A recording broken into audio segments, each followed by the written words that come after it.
Hali ya sintofahamu imezidi kutanda katika kaunti ya Embu baada ya wabunge wa bunge la kaunti hilo kumtaka waziri wa utumishi wa umma Geoffrey Ruku kuomba umma msamaha kutokana na matamshi wanaodai kuwa ni ya matusi.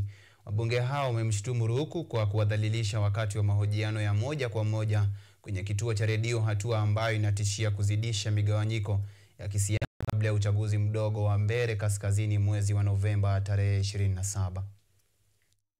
Unazidi kutanda katika kaunti ya Embu, huku wakilishi wadi wa bunge la kaunti hilo wakidai msamaha wa umma kutoka kwa waziri wa utumishi wa umma Geoffrey Ruku kutokana na matamshi ambayo wanasema yalikuwa ya kudhalilisha na matusi. Wakiongozwa na kiongozi wa wengi kwenye bunge la kaunti ya Embu Murithi Kobole, wamemlaani Ruku kwa kuwataja baadhi ya viongozi kama ndege wa mteremko anayejulikana kama ngongoti, neno linaloashiria upumbavu na ukosefu wa ubunifu. Kuja kutuita ngongoti, kama angelijua huyo ni ndege ya aina gani ama anamsikia tu, angetuita hivyo.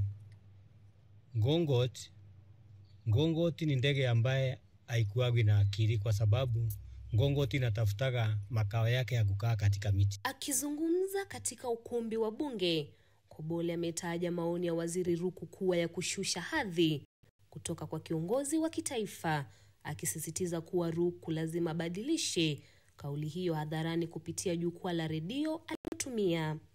Kwa hivyo tunataka kumwambia tumekasirika na arudi kwa hiyo redio tena. Kama anataka uhusiano mzuri, arudi kwa hiyo redio, apologize, aseme sisi ni viongozi, sisi sio ngongoti, ili tuweze kwenda safari moja. La sio hivyo, tutamuonyesha sisi tuna usemi.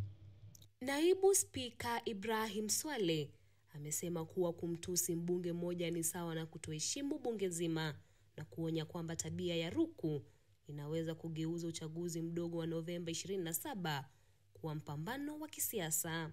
Ukweli ni kwamba ukisema wabunge wa Embu County ni wajinga, umetukana bunge la Embu County. Tumesema tutatetea bunge la Embu County, mimi nikiwa kiongozi wao.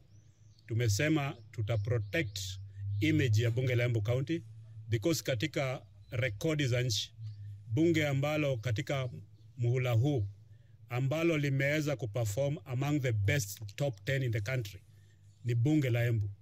Wabunge wa Embu wameidhinisha Newton Karish na Duncan Mbui kwa uchaguzi mdogo wa Mbeere Kaskazini, wakiwa na imani ya kumshinda Leonard Muthende anayeungwa mkono na serikali, na hivyo kuanzisha mchuano mkali wa kisiasa.